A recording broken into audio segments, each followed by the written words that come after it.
Jemi kthyer në studio dhe tani përballë vetës do të kem një grua që ka kaluar shumë dashuri, humbje, frikë, por mbi të gjitha ka rilindur. Dhe ajo ka vendosur të buzëqesh dhe të mos dorëzohet asnjëherë.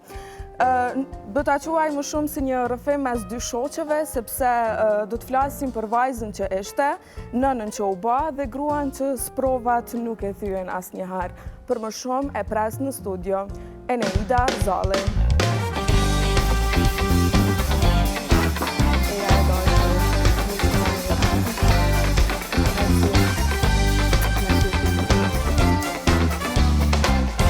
Eneida, faleminderit shumë që je sot këtu, duke pas parasysh që ke bërë kërgja një rrugë të gjatë për të na ardhur dhe vlerësojmë jashtëzakonisht shumë nga Shqipëria e madhe.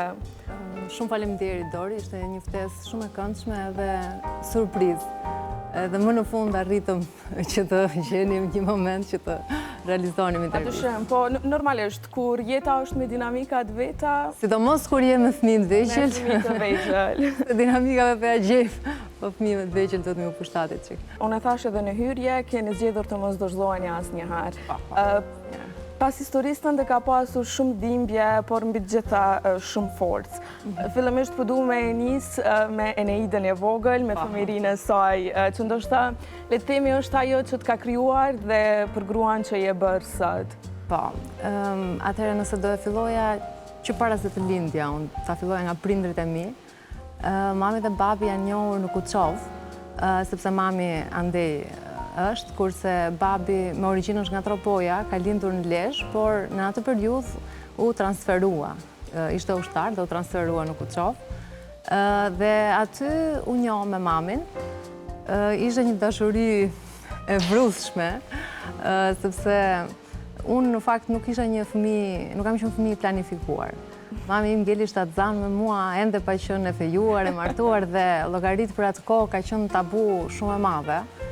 Dhe në një moment do historinë e vetën në fakt, sepse andej edhe ti e provuar me të njëjtën gjë, për të cilën do të flasim pak më vonë. Tani që po e mendoj, po, duke pas parasysh jemi 30 vjet më vonë, nuk se ishte e një ta tabut, le të themi. Edhe në një moment do pësie mami mendoi që domethënë flirtoi me idenë që mbase nuk duhet ta mbante këtë shtatzani, do të gjente një mënyrë që ta ndërpriste. Por babi i tha që nëse ti e ndërpret të shtatzanisë, ke më punë me mua. Kështu që u vendos atëherë që do ta mbajmë. Ke thënë ndonjëherë mami diçka për këtë pjesë kur je zemëruar? Jo, asnjëherë. Jo. Mendoj që prindrit nuk duhen gjykuar, duhen kuptuar, edhe mbi të gjitha më shumë e kuptueshme mendimi i asaj në atë periudhë për të jo se mori vendimin, po në një frikë të tepruar. Normalisht e mendoj atë gjë, dhe më shumë kur e tregonin si shaka, si humor, se sa si një veprim që realisht do ndërmerte.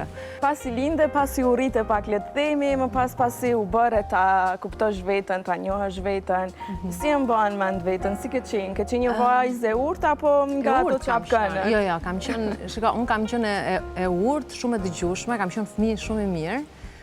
Kam pas qef që të merja pjesë në për këto aktivitetet artistike jashtë shkolle. Prindrit të dy, edhe mami dhe babi, kanë treguar jashtëzakonisht shumë dashuri, janë përkujdesur shumë për mua, që në vegjëli, por edhe tani e rritur mamin, vazhdoj ta kem aty gjithmonë shumë e kujdesshme dhe merakosur për mirëqenien time. Vazhdon kujdeset për mua sikur jam e vogël. Gjithashtu edhe babi më ka përkëdhelur jashtë mase shumë. Ka qenë person, dhe më thënë një njeri autoritar, prind autoritar, por edhe më ka ofruar shumë dashuri, edhe më ka trajtuar si shpesh herë dhe si shoqen e vetë. Edhe ka pasur shumë të rëndësishme faktin që unë t'isha e pavarur. Edhe që e vogël, mbaj mend kam qenë në klasë 4, jetonim akoma në Kuçov atëherë, donte të mësonte makinën. Isha në klasë 4 dhe nuk ekzistonin makinat me kambje automatike atëherë, ishin vetëm me kambje manuale dhe për një fëmijë në klasë 4, 9-10 vjeç ka qenë shumë e vështirë. Edhe mbaj mend që më vendoste jastik që unë të arrija timonin, edhe afronte në maksimum se dilin e makinës, shkonim tek pista e avionëve, tek aviacioni i Huçovës, edhe aty më mësonte se si duhet të ngisja makinën. Që në klasë 4 e mbaj mend që e kisha atë fiksimin që unë të isha e pavarur dhe një ndërtoj ishte edhe që të isha shoferja, po themi jetës. Këto llastimet ndoshta që ti ka bërë edhe që të kanë shikuar ndoshta jo si vajzën e tyre, por si shoqe ashtu edhe si shoqe. E kanë bërë më të fortë raportin e juaj edhe atë kanë ndihmuar ndoshta në mënyrën se çysh me u sjell me fëmijët e tu. E kanë bërë shumë të fortë raportin, por mbi të gjitha, në një farë mënyrë më kanë bërë edhe shumë të varur për tyre. Edhe kur e mendoj, kur e analizoj veten time si mami tani, po e shoh që dashi pa dashi edhe unë po i riprodhoj të njëjtat modele te fëmijët e mi, sepse po kuptoj që po i mbaj shumë të varur mbas vetes time. Edhe çunën e madh dhe çunën e vogël, po flem bashkë, mami është gjatë gjithë kohës. Në momentin që duhet të bëjnë një udhëtim, apo duhet largohen për arsye pune, apo qoftë edhe një udhëtim shefi, dhe paragolatitja fillon ditë, javë më përpara. Dhe shoh që është pak kjo, sa e bukur është marrëdhënia e ngushtë dhe protektive midis prindërve dhe fëmijëve të tyre, aq edhe e vështirë është në momentin kur jeta të përballë me situata që ti duhet të shkëputesh prej tyre, qoftë edhe jo domosdoshmërisht prej ndarjes, por edhe prej mënyrës se si duhet të zhvillohet. Po, me cilin nga prindrit ke qenë më e lidhur emocionalisht, le të themi? Unë me të dy kam qenë shumë e lidhur, por kam pasur atë marrëdhënien tipike mes babit edhe gocës. Gjithmonë kam qenë goca e vogël e babit, goca e babit, bile mami qesh shtallet me mua, thotë që ti edhe kur qaje e vogël, nuk qaje o ma, qaje o ba. E kam pasur shumë të ngushtë marrëdhënie me babin, edhe rritur, praktikisht çdo shoqe e imja nuk ka pasur asnjë shoqe, shok që të mos njihte edhe babin tim, edhe ta trajtonin si shokun e tyre. Edhe ai talli thoshte gjithmonë që mos më thrisni xhaxhi, më thrisni nemër, se jemi moshatar. Se unë me babin kam diferencë shumë vogël, 22 vite diferencë kemi. Ai ka qenë shumë i vogël kur kam lindur unë. Edhe, domethënë, e trajtonte këtë diferencën e vogël në moshë si një element që na bën të barabartë, po themi, në perceptime, në mendime, në mënyrën se si e mendojmë dhe e shohim jetën. Po, çfarë të ka mësuar ndoshta familja që sot e mban si parem? Nuk e haron asnjëherë. Të mos nënshtrohem për asnjë arsye, mos dorëzohem për asnjë arsye, edhe të vë familjen gjithmonë të parën. Dhe mbi të gjitha edhe të punoj vazhdimisht me veten. Po cili ka qenë momenti më i vështirë, Eneida? Momenti më i vështirë ka qenë, unë kam thënë edhe një herë tjetër edhe në Instagramin tim her pas here ka postime që lidhen me të. Në datën 5 mars, në fakt, tani bëhen edhe 5 vjetë që kam humbur babain. Edhe momenti më i vështirë është ndarë në 2 etapa. Etapa parë ka qenë në momentin që kemi marrë vesh sëmundjen e tij, që ka qenë sërish edhe atëherë për koincident mars. Ka qenë, domethënë, e çuditshme që një person si ai të merrte një diagnozë të tillë, sepse ka qenë një person gjithmonë shumë i kujdesshëm për shëndetin. Një person që hecte, një person që nuk konsumonte kur duhan, pi alkolike, jo. Dhe në një ditë marsi bëri një grafi, sepse kishte koll, dhe u zbulua diçka aty që nuk duhet ishte. Dhe për të kuptuar më shumë, duhet të bënte edhe disa analiza të tjera, skanera të tjera, të cilët ai nuk donte t'i bënte, po i shtynte gjithmonë më shumë. Edhe unë mbaj mend në ato kohë, unë bashkë me vllain dhe mamin mërziteshim, sepse i thonim që shiko se ti duhet ta bësh se sa më shumë kohë që kalojnë, është akoma dhe më problematike nëse ne mendojmë që kjo gjë është ajo që ne mendojmë që është. Por tani që rikthehem dhe shoh pak situatën më me qetësi edhe më e ftohtë emocionalisht, ai nuk po përpiqej që të shtynte edhe ta largonte lajmin, më shumë se sa po përpiqej të jetonte edhe disa ditë në normalitet, le të themi, pa filluar atë rrugtimin e vështirë të spitaleve. Atëherë morëm vesh që kishte një sëmundje, një tumor në mushkëri, e cila nuk ishte e fokusuar vetëm aty, por ishte e përhapur edhe në kokë.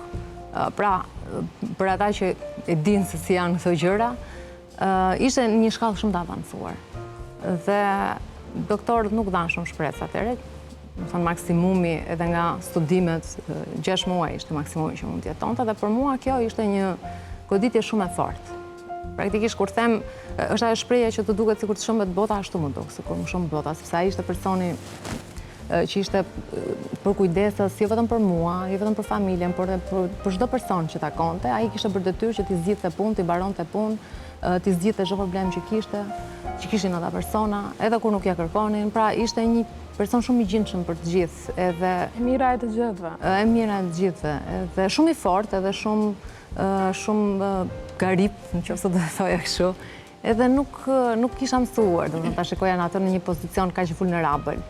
Dhe më pas do fillonte ai rrugtimi me spitalet. Edhe do zgjaste për fat mirë jeta e tij nuk do ishte aq e shkurtër sa që ne mendonim. Madje më thënë kaluan 3 vjet, po hynim vitin e 4, po përfundonim vitin e 4. Po pastaj me ardhin e koronës, me ndërprerjen e rrugëve për trajtim, ndoshta mendoj unë, kjo nuk pati një ndikim të mirë tek mënyra se si u zhvillua sëmundja e tij. Dhe më pas, mbas 4 vitesh, ndroi jetë sërish në 5 mars. Dhe ky ka qenë momenti pastaj që pavarësisht se ti përpiqesh që të përgatitesh për atë që të pret. Madje mbaj mend ato ditët e fundit nga që fillova tashmë të kuptoja që nuk kisha më kthim mbrapa dhe nuk kisha më se çfarë të shpresoja. Po përpiqesha që të gjeja një mënyrë, ta përqafoja dhe të gjeja një mënyrë se si ta mbaja përqafim gjatë. Edhe e kam të regjistruar në mendjen time, po sërish. E ndjen ngrohtësinë atij përqafimi akoma? Po e ndjej vazhdimisht. Madje kur shikoj domethënë shkronjën e parë të emrit tip, shumë ke një H ju aty, unë automatikisht e lidh me atë, me prezencën e tij. E ndjej, absolutisht e ndjej gjithkohon edhe pavarësisht se prekem, jam e fortë. Nuk është se e kam lejuar që të më e gjithë dhimbja që kam përjetuar, nuk është se kam lejuar që të më ndikoj në perceptimin që kam për jetën, apo të më ndikoj në shijimin e jetës, apo në faktin që jeta është një dhe ja vlen të shijohet në gjitha dimensionet, edhe t'i gëzohesh çdo ditë, edhe ta vlerësosh çdo ditë jetën tënde dhe të atyre që të rrethojnë. Ajo që ndoshta e bënte edhe më të rënduar gjendjen për ty e Neida është sepse ti në atë periudhë ishe edhe shtatzon dhe nuk mund të shkoje në trajtimet që i merrte. Po, ka qenë para herë, në fakt, në gjithë 4 vjeçarin, ka qenë para herë që nuk munda do të shkoja. Ka qenë para herë që nuk munda do të ta shoqëroja, sepse për arsye të gjuhës edhe të njohjes rrugtimit të tij mjekësor, edhe për shkak të dëshirës time për të qenë aty me të, vazhdimisht të shoqëroja unë pjesën më të madhe të kohës. Edhe ajo periudhë ka qenë e para herë që nuk e shoqërova dot, pikërisht sepse isha shtatzan, edhe ajo Ka mbetur peng? Shiko, unë jam mësuar tashmë që të përpiqem të analizoj edhe mendimet e mia dhe ndjenjat e mia kur e shoh që po krijojnë një realitet që ndoshta nuk ekziston. Nëse më përpara kisha ndjenja faji, pse nuk bëm këtë, pse nuk bëm atë, tash po përpiqem që të argumentoj dhe anën tjetër të mendimeve kur më vinë. Ndjenja faji në atë periudhë kisha. Po jo pse nuk kisha atje në atë për ta shoqëruar, se sa më mirë mos ta kishim çuar, thoja, në Itali, atë periudhë të rrinte më mirë me ne në shtëpi. Kujtimet më të bukura, e mban mend kështu të fortë? Po, kështu të fortë. Jo, kështu të fortë e mbaj mendun gjithmonë, nuk atë, sepse ai edhe gjatë rrugtimit të tij, edhe gjatë atyre 4 viteve ka qenë shumë i fortë. Ai ecte 20 kilometra, atë që ka bërë gjatë atyre 4 viteve nuk e ka bërë për 10 vjet që kishin kaluar. Ai ka jetuar 3 fish jetën e tij në ato 4 vite. Ai filloi të rëndohej vetëm muajin e fundit, domethënë 2 muajt e fundit, filloi që të rëndohej edhe mos të ishte aq i mundur fizikisht, edhe ajo periudhë kur u kthye në shtëpi mbasi na thanë që nuk kemi më se çfarë t'i bëjmë. Kur u kthye në shtëpi nuk zgjati as 2 javë praktikisht, ne nuk kishim as kohë që të rëndoheshim ne duke i shërbyer atij, nuk e kishim këtë kohë. Kështu që unë nuk e lidh fare figurën e atij me ato javët e fundit. Më shumë, ajo periudhë më kujtohet tani që më pyete, edhe që vjen kjo periudha e marsit edhe ma lidh pak me ato situatë, me ato periudhë, po në mendjen time dhe në imazhin tim, ai kështu është, siç është te kjo foto ku po bëjmë si sultani i Madhërisëm, se ka qenë periudha e sultanit të Madhërisëm.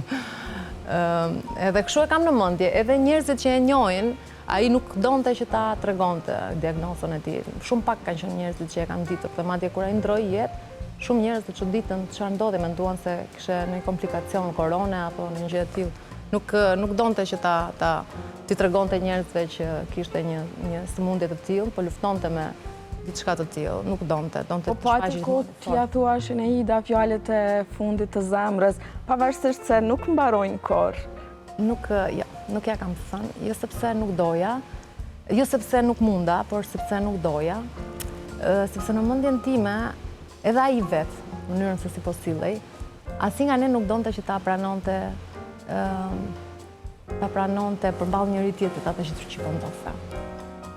Unë sillesha sikur kjo situatë është kalimtare, do të thënë e kishte të pamundur që të ecte, edhe silleshim sikur shiko se është domethënë pasojë e ndërhyrjeve që ke bërë dhe do rikuperohet. Ai nga ana tjetër thoshte shiko se Italia nuk është më aq e mirë nga ana mjekësore.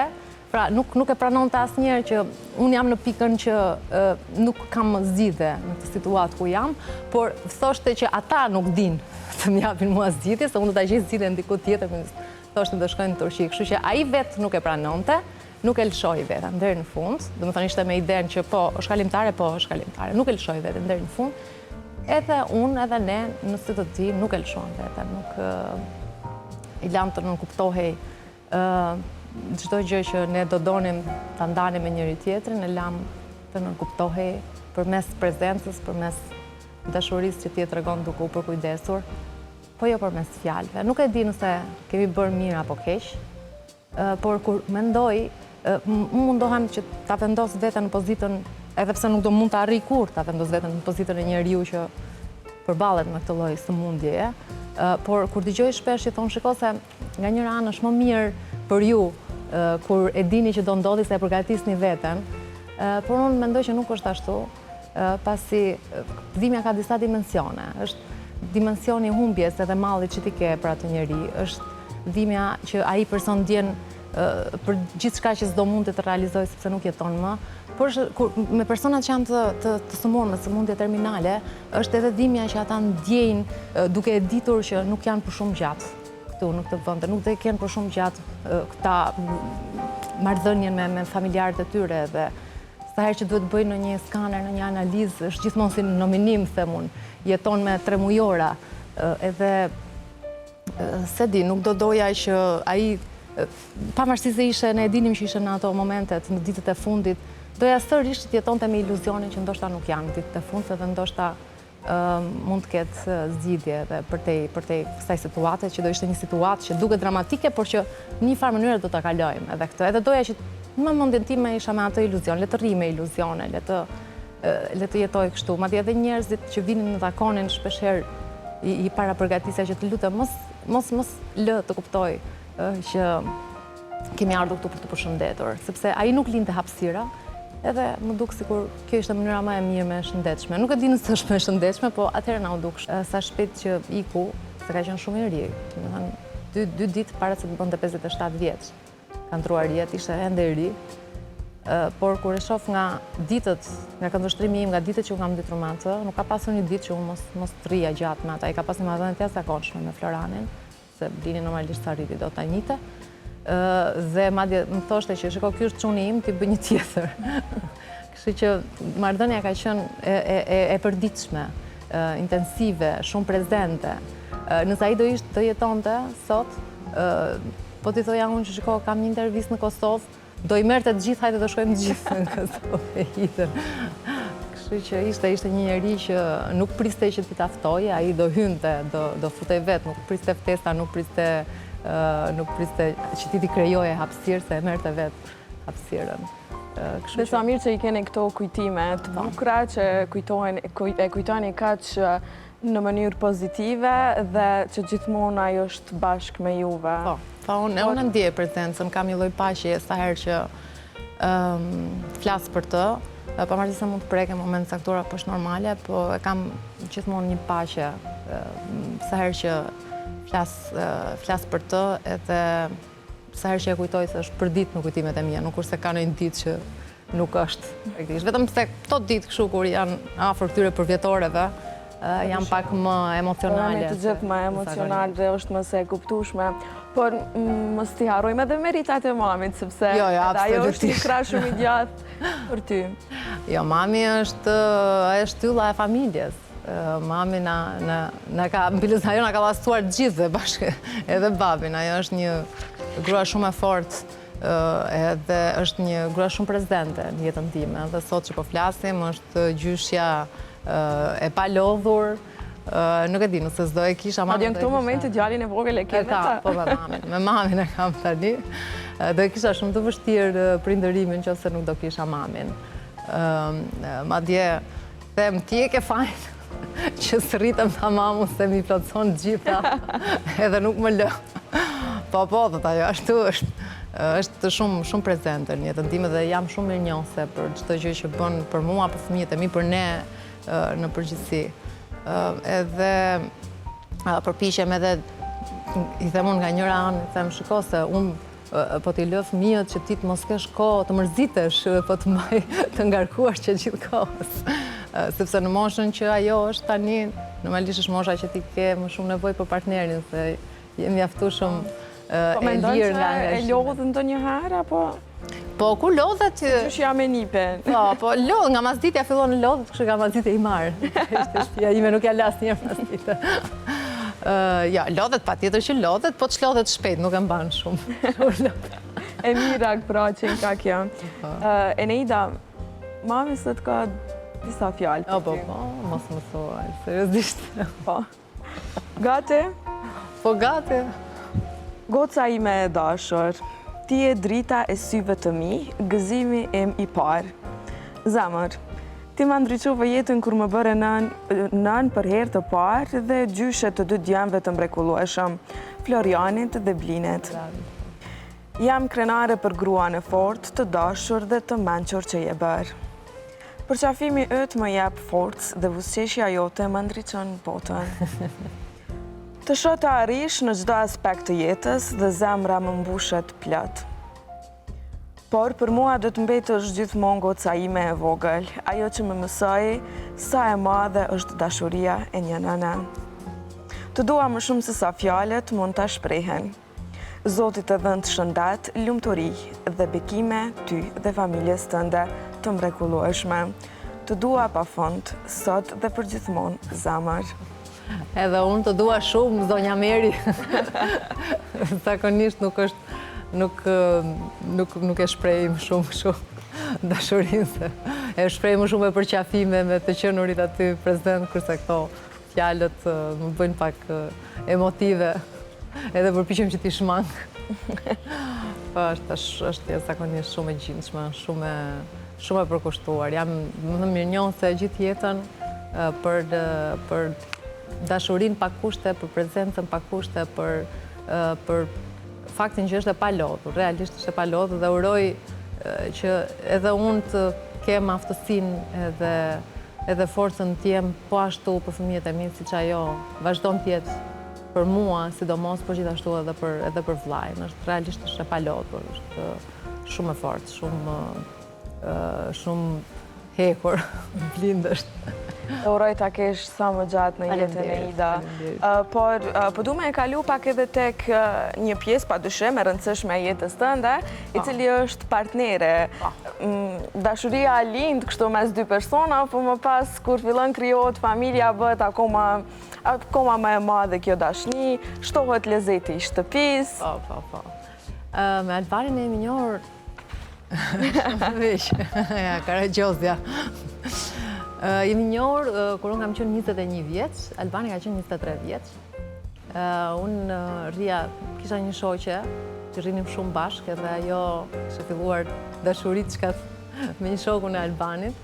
Edhe të dy ne rastisëm në për tavolina. Ka qenë dashni në shikim të parë, apo jo? Jo, tamam. Jo, nuk ka qenë me shikim të parë, ka qenë, më thënë, mbas disa shikimeve. Nuk jam dashurohet në shikim të parë. Dhe ka qenë dashuri e ndërtuar pas disa takimeve. Më shumë mes batutash edhe mes provokimesh, mes një lloj indiference, kështu në thonjca. Nisi si shaka, normalisht siç lindin përgjithsisht, siç nisin të lloj marrëdhëniesh. A kishte diçka që ndoshta të bënte të thuash që me këtë njeri do krijoj familje? Në fillim nuk është se mendoj ashtu, se nuk është se mendoj gjërat aq gjatë. Okej. Në fillim ishte më shumë, më pëlqente sensi i humorit i Albanit, më pëlqente mënyra se si bisedonte. Në fakt është gjëja më e mirë që mundet me pas një njeri, sepse kur e ka humorin mandej gjithçka tjetër. Ka inteligjencën i ka të gjitha. Kështu që na shkonte shumë muhabet, ndjeshim shumë mirë, ora kalonte shumë shpejt në prani të njëri tjetrit. Edhe më pas filloi gjithmonë më shumë të konsolidohej marrëdhënia. Derisa një ditë të bukur më thot Albani, shiko, unë mendoj se duhet ta bëjmë ta familjare. Familjare, thashëm fejohemi. Po pra, ta bëjmë familjare, ore s'ka familjare shpiti. Mori gjin nga tropoja, unë fejohemi. Po mimi të fejohemi. Direkt në fejes. Familjare. I them atyre të shtëpis. Edhe rastësisht ata e njihnin prindrit e Albanit, sepse edhe prindrit e Albanit kanë jetuar në Kuçovë. Që ka letu më ndej, më shumë gjëja. Njihnin tjatin që ka qenë doktor aty ku punonte mami tek aviacioni i Kuçovës, edhe njiheshin. Dhe prindërit e mi ishin shumë, u kënaqën shumë kur morën vesh që Albani ishte djali i Muhamet Kondit. Edhe mbaj mend atëherë erdhën mami Albanit edhe babi Albanit, bashkë me Albanit te shtëpia ime, erdhën për një takim kështu formal, rreth orës 7 masdite ka qenë. Edhe kanë ndëtur deri në orën 1 të natës. Kanë ndëtur shumë gjatë aty, sepse po i haj shumë muhabeti me njëri tjetrin. Pra u fejuam praktikisht. Edhe kemi ndërë të fejuar pastaj disa vite, një 5 vjetë në mos gaboj se tashi kam humbur. Në fillim do në martoheshim shpejt, pastaj po më lezetonte ajo periudha e fejesës. Se shumë rahat periudha e fejesës, si të shtëpia jote me mami me babi, nuk e këto përgjithësit që të kujdesesh për shtëpinë, për çdo gjë që ka nevojë. Shtëpia, por në njëjtën kohë ke edhe një partner, ke edhe një njeri që e do edhe të mbështet edhe që është aty për ty. Të më vonë pastaj ne vendosëm të martoheshim. Vendosëm të martoheshim ne për vjetorin e lidhjes e kemi në 22 maj, dhe në 22 maj të vitit 2016 vendosëm ne të martoheshim, po llogarit disa muaj përpara, një 8-9 muaj përpara. I binte shtunë e dielën, mos gaboj, 22 maj, thamë atëherë ta bëjmë tasmën, i thamë edhe familje, zot më në fund e vendosët thamë ata. Dhe 10 ditë më vonë marrë vesh isha shtatzan. Dhe që ndryshuan krejt tematikat. Ndryshuan komplet ato rrjedha e punëve, ne po shikonim për shtëpi atëherë, dhe vazhduam të shihnin dhe morëm një shtëpi shpejt e shpejt. Edhe pastaj po mendonim ku mund ta bëjmë dasmën. Dhe vendosim që ta bënim dasmën në dhjetor, ishte një dasmë dimri, prandaj unë këtu s'duket, po kam të ca foto të tjera, jam me pellushe, jam me këto aksesorët e dimrit. Në fakt këtu duket sikur me qenë në fakt vjesht? Jo, është dhjetor, këtu mund të jetë 4-5 dhjetor. Duket si me qenë vjesht, por ka qenë dhjetor, po ka qenë gjithë kohën me diell, nëntor, dhjetor, janar, ka qenë gjithë kohën me diell. Koha atëherë, ka qenë një kohë shumë e bukur, dasmën e bën shpejt e shpejt, po ka qenë një dasmë jashtëzakonisht e bukur, jam kënaqur shumë, pavarësisht se isha shtatzane dhe nuk piva dot, po nuk kisha nevojë përfundimisht për të pirë, jemi kënaqur jashtëzakonisht shumë, ishte edhe Florani i vogël aty. Kur janë njerëzit e duhur në një ambient të tillë, nuk është se luan shumë rol ajo çështje, mandej është dita më e lumtur e jetës. Po, ishte edhe një periudhë feste mbas një situate shumë të vështirë për familjen e Albanit, se kishte një vit e pak që kishte ndruar jetë Flori. Kishim nevojë për gëzim, kishim nevojë për diçka për të festuar. si që thash, njeriu ka nevojë që të gjejë arsye për të lumturuar. Dhe kjo ishte arsyeja që ne ja lejuam vetes ta përjetonim edhe shkoi shumë mirë ato emocionet patjetër të pashmangshme, sepse ishte shumë e freskët dhimbja. Por kishim një Floran tjetër që po na vinte në jetë dhe që patjetër që duhet t'i gëzohesh, duhet ta vlerësosh edhe duhet ta shihesh sepse një jetë kemi të gjithë dhe duhet ta vlerësojmë edhe t'ia gjejmë bukurinë për ta jetuar dhe për ta vlerësuar. Keni kaluar të gjitha sfidat bashkë? Të gjitha e kemi kaluar, po, bashkë. E ka bërë akoma më të fortë kjo raportin e juaj? Besoj se po, ka bërë shumë më të fortë raportin. Ndonjëherë sfidat që ti kalon mund edhe të shkëpusin, mund edhe që të bëhesh egoiste dhe të mendosh vetëm për veten tënde, por në rastin tonë kanë bashkuar shumë. Mendoja ndonjëherë sikur mos kisha prezencën e Albanit gjatë kohës rrugtimit që kisha me sëmundjen e babit, do i kisha shumë herë më të vështirë, nuk e pamundur, por duke pasur një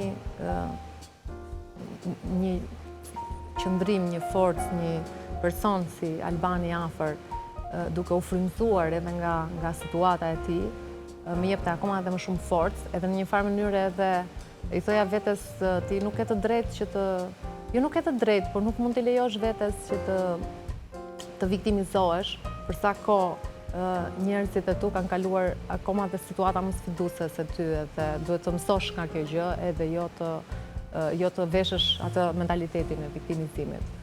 Sepse nuk të qonë askund, praktikisht, ai lloj mentaliteti. Ka pas momente ndonjëherë në Ida, kur ndoshta edhe nuk keni pas kohë le të themi për njëri tjetrën? Po, ka pasur. Kjo periudha, edhe kur ka qenë Florani i vogël, bashkë me situatën e babit, ka qenë dhe një periudhë që Albani ishte shumë i angazhuar me punë, edhe nuk kemi për njëri tjetrin. Kur je me fëmijë të vegjël sidomos, është pak e vështirë që ti të kesh kohën edhe të qëndrosh aq afër sa çdo doje.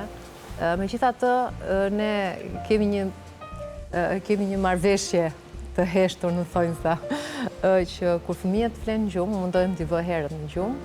Ajo periudha pas që ata flenë është vetëm e jona.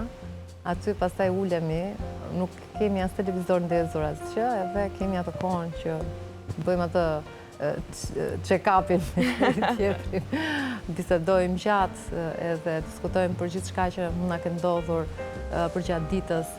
Përpiqemi që të marrim kohë me njëri tjetrin duke dalë. Tani, nëse përpara dilnin për dreka darka, tani dalin për brunch. Sepse po është më e përshtatshme. Pra ndrojnë dëshirat me kalimin e viteve. Po, domethënë ti duhet të përpiqesh që ta gjesh kohën për të qenë në prezencën e njëri tjetrit, që të mos e humbasësh. Mos e humbas përditshmërinë, them unë, sepse ajo është e rëndësishmja, përditshmëria, nëse ti nuk ndan ato emocionet edhe situatat e përditshmërisë, ajo mund të rrezikojë që të shkëputësi. Edhe kjo ka nevojë që ti ta krijosh kohën, edhe jo ta lësh të vijë ajo vetë, sepse pastaj të merr rutina edhe është pak e vështirë për ta gjetur. Por që besoj që me rritjen e fëmijëve do kemi akoma të shumë kohë. Tani thjesht programojmë, jam bërë shumë e mirë për të programuar, do shkojmë me muaj para programojmë udhëtimet që do bëjmë, apo vendet ku duhet të shkojmë, edhe kështu të organizohemi në këtë formë, praktikisht. Eneida, kështu siç i kushtoni njëri tjetrit kohë, edhe Albani sot i ka kushtuar pak kohë disa rreshtave që ka shkruar për ty. E bukura ime, po e nis nga 22 maj, dita kur ja filluam bashk, që prej asaj dite kanë kaluar më shumë se 19 vite me ulje e ngritje. Me dashuri e sfida, pasion e dalg, si që ka jeta. E sot ja ku jeme, me familjen tonë të bukur. Ti e forca jonë, frymzem dhe motive që ditët tona të kenë kuptem. Sfidat na kanë bërë më të fortë, pasioni na kanë mbajtur gjallë dhe fëmijët tanë janë thelbi mbi të cilën kemi ndërtuar gjithçka. Dy djemt tanë, Floriani dhe Blini, janë dhuratat më të çmuara që na ka falur kjo dashuri. Jam i lumtur për çdo hap që kemi bërë bashk, për çdo sfidë që kemi përballur dhe për çdo moment që kemi përjetuar si familje. Ti je shoqja ime e ngushtë dhe mami e mrekullueshme për fëmijët tanë. Lusë Zotin që ky udhtim të zgjas sa vetë jeta, duke krijuar më shumë kujtime dhe pse jo, të kemi edhe një vajzë që ta plotësoj portretin e familjes sonë. Të dua me shumë shpirt. Ja të bashkova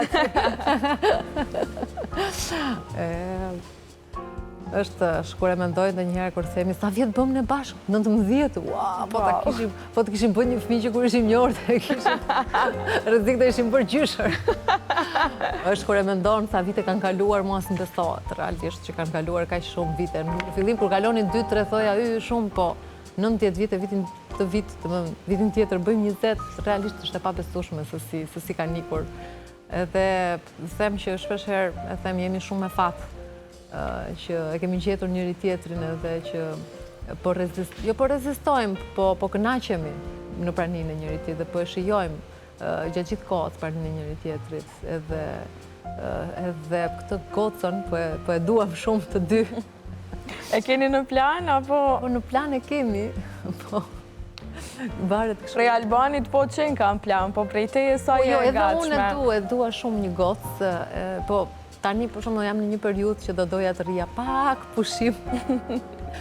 Pak pushim sepse mënyra se si ne kemi zgjedhur që ti rrisim fëmijët ose të jemi prezent tek fëmijët është shumë intensive dhe jo vetëm për shkak të lodhjes që unë si mami mund të kem, po më shumë se dua që secili nga fëmijët të ketë kohën e tij në moshën kur është i vogël. Sigurisht. Them për shembull, për mua nuk ka një diferencë nëse e bëj këtë vit një fëmijë tjetër apo e bëj vitin tjetër, por për Blinin, që është tani 2 vjeç e 8 muajsh, pak a shumë, ka shumë diferencë nëse është 3 apo nëse është 4, për ato ka shumë diferencë. Edhe për kjo më step më shumë për ta menduar tani afër një fëmijë të tretë se një. Nga ana tjetër pastaj them mosha po kalon dhe nuk është se jam dhe aq e vogël, kështu që edhe shoqja mia kur e diskutoj këtë temë them nëse ke në plan bëje tani, më thonë, nëse ke në plan bëje tani. Qef kam, realisht kam qef për një fëmijë të tretë. Nëse do ishte gocë, patjetër që do ishte një dashuri që ne nuk e njohim edhe që do na surprizonte të kënaqte shumë. Po edhe po t'jetë shumë i mirëpritur do jetë.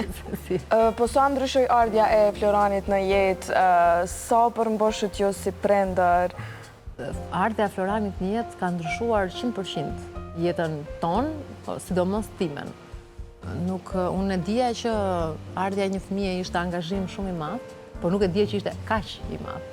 Me thënë, me lindjen e Floranit u kam kuptuar, kam rikonceptuar çfarë do të thotë kohë e lirë. Po përpara më duket sikur s'kisha, po pastaj kuptova që kam pasur shumë kohë të lirë. Ardha e Floranit ka qenë surprizë shumë e bukur. Ai siç shifet është një fëmijë. Janë 2 enjoy. Shumë të mirë janë edhe duhen shumë me njëri tjetrin. Jashtëzakonisht shumë me njëri tjetrin. Ka diferencë goxha në moshë, sepse Florani është 7 vjet më i madh se Blini, kështu që unë të paktën nuk i kam vënë re ato shenjat e xhelozisë. Mundohet me dominu kështu si vllai i madh? Ja, nuk, ai i vogli mundohet që të dominojë, po ai do që të marrë terren, është tipik një fëmijë i dytë, është shumë kompetitiv dhe e ka edhe si idhull Floranin, por njëkohësisht do edhe ta dominojë. Edhe Florani është shumë i pjekur nga kjo anë, i hap gjatë gjithë kohës rrugë, nuk ankohet, është shumë i mirë, është një vlla, më thënë Blini është shumë e fat që ka një vlla të madh Florani, aq të duruar. Dhe këto padyshim që janë edhe meritat e juaj në mënyra se si e keni rritur. Po ja vëm vetes të meritë. Në fakt, ardha e Floranit në jetë nuk është se ka qenë ndoshta në mënyrën më të mirë të mundshme, sepse nuk është në atë kohë unë e përjetova pak, jo më shumë se sa momenti kur lindi, por se sa kur isha shtatzan. Zbuluam që ai kishte një problematik shumë të vogël, po që unë e përjetova sikur sikur që ishte. Po që nuk ishte diçka e madhe, Jo, nuk ishte diçka e madhe, jo, ishte diçka që u zgjidh, kishte pak buzën e qarë, që nuk ishte asnjë lloj problemi, nuk kishte asnjë lloj problemi në mënyrën e se si ai do ushqej edhe me çfarë apo dhimbje të kësaj natyre. Thjesht pak moment i vështirë ka qenë periudha koha kur bëri operacionin, sepse normalisht ishte bebe, ishte 7 muaj, ishte i vogël edhe ajo rikuperimi më vonë kishte ato sfidat e veta për mjekimet edhe për faktin që bebat qajnë kur ti i mjekon apo jetë fiziologjik. Edhe unë isha pak më e vogël, pak më emocionale. Edhe ajo ishte një përjetim pak i fortë prej meje, po tani që rikthehem, normalisht e mendoj që ka qenë egzageruar nga ana ime, nuk ishte nevojshme, ishte diçka shumë e lehtë për të kaluar edhe kaloi shumë lehtë. Me thonë, e kam harruar praktikisht si gjë, por ajo, ana e mirë e saj ishte që më mësoi mua që herën tjetër, kur ngelesh në shtatzan, isha çik si më e fortë. Edhe isha në fakt shumë e fortë kur isha shtatzan me Blinin, sa që kisha dhe barkun shumë të madh kur isha shtatzan me Blinin dhe e vendosa që nuk do lejoja asgjë që të më mërziste apo që të më shkaktonte çfarëdo lloj pakënaqësie. Dhe isha kaq rahat sa që vlla im më thriste, nuk më thriste Ida, po më thriste Bexheth.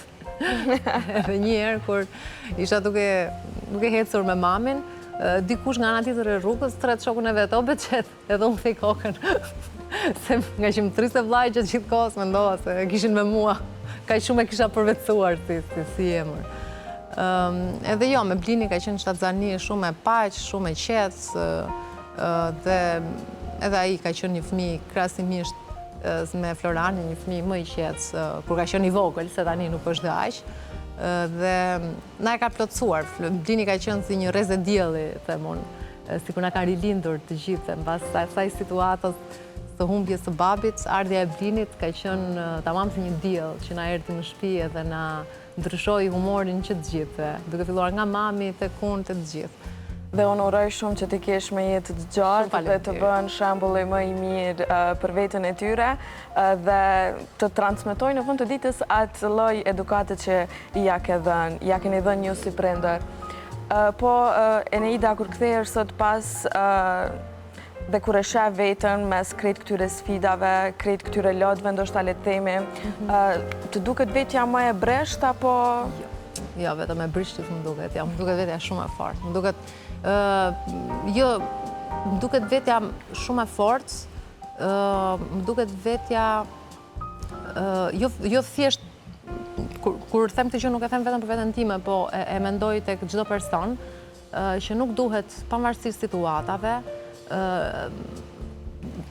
kur ti ndodhesh midis fortunave, nuk mendoj që duhet t'i largohesh, duhet t'i shohësh drejt në sy, të kalosh në për të gjitha etapat që ti duhet të kalosh për ta përballur atë situatë, t'i japësh veten edhe kohën e mjaftueshme që të duhet për të qarë, për të shkarkuar, për të uluritur, po ke nevojë, se nëse ka një kohë, ajo është, sepse më pas do kesh mundësinë që të çeli lule, të vi pranvera, edhe të gjesh mënyrën që ta përmirësosh veten edhe të rilindësh. Je bërë gruaja që ke dashur të bëhesh gjithmonë? Besoj se po. Nëse jam drejt asaj rruge, punoj gjatë gjithë kohës me veten, edhe besoj shumë fort tek puna me veten, tek puna për të përmirësuar veten, tek disiplina, dhe nëse ti ke këtë lloj mundësie, nuk ka se si të shkojnë gjërat keq. Nuk më pëlqen fare mentaliteti i viktimës. Nuk më pëlqejnë fare njerëzit që u ndodh diçka edhe rrinë të ngecur në atë të shkuarën. Besoj fort që njerëzit duhet të mësojnë nga situatat me të cilën përballen, të marrin leksion nga ajo gjë, të nxjerrin mësime, edhe të rishpikin veten nëse është e nevojshme. Mendoj që nuk duhet ta lëmë veten të përkufizohemi nga çfarëdo lloji dhimbje me të cilët ne do duhet të përballemi dhe do përballemi, të gjithë do përballen. Çdo familje ka tragjeditë e veta, asnjë nuk e ka të lehtë. Në një moment, herët ose vonë, të gjithë do përballen me situata të vështira edhe nuk duhet t'i lënë t'i gjunjëzojnë. Nëse do gjunjëzohen nga jeta, duhet që t'i luten Zotin, po jo të rrinë aty. Enida, po të falenderoj shumë që së dishe bashkë me neve këto dhe na i dhurove këto emocione kaq të forta dhe kaq të mira. Faleminderit për ftesën. Ishte një kënaqësi mua sepse dëgjova fjalë shumë bukura nga njerëzit e mi më të dashur dhe i falenderoj shumë për këtë gjë. Faleminderit shumë. Faleminderit. Nga kjo bisedë po kalojmë tek performanca e radhës së Bindit.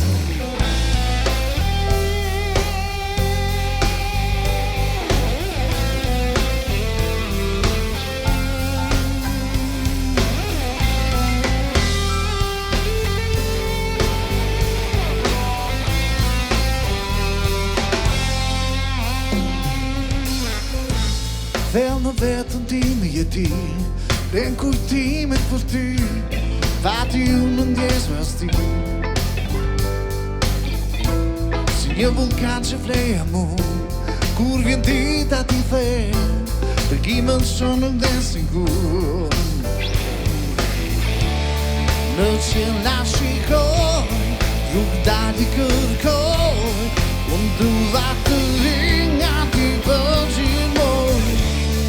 Provoj të harroj fytyrën e njom, unë dua ta kem, harrove, dënove, si ku një hishkove, të lutem ktheu përgjimon.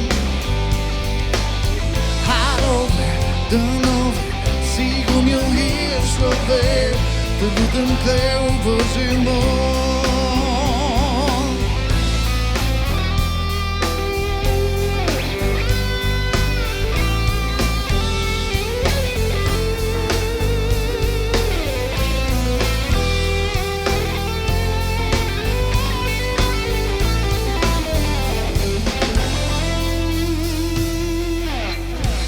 Nëse ty t'imaginoj, si një ëndë më shikon, si kur do më thuva shjo. Në rrug të shoh si kur atë, ti shëndrit si një ndjet, dua shumë ty du ndjet. Në qiell la shikoj, rrug dali kërkoj, unë dua të vinga ty përgjimoj.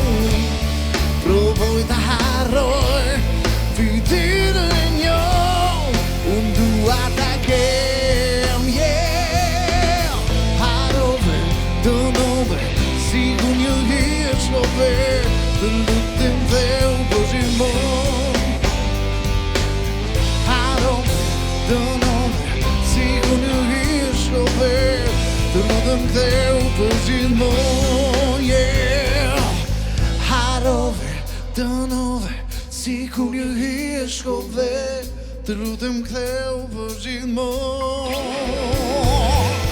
Harrove, dënove, si ku një hishkove, të lutem ktheu përgjimon.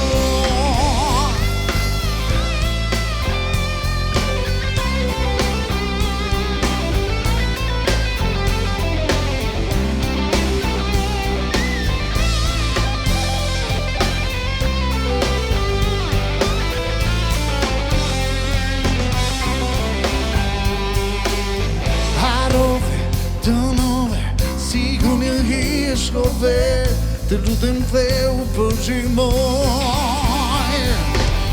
Harrove, dënove, si ku një hishkove, të lutem ktheu përgjimoj. Jemi kthyer pas performancës të Bindit dhe tani është koha për bisedën e radhës. Në rubrikën e mëmësisë sot kam kënaqësinë që ta kem një grua shumë të njohur për profesionin e saj. Ajo është një dietologe, pothuajse më e kërkuara në Kosovë. Por, sot do të flasim për ndjesinë që të bëhesh nën është një nga përjetimet më të thella dhe transformuese në jetën e gruas, të paktën kështu kam dëgjuar, por për të flasur në personale, e kam kënaqësinë ta mirëpres Valën, Vala Popovci. Mirë se na erdhe. Është kënaqësi.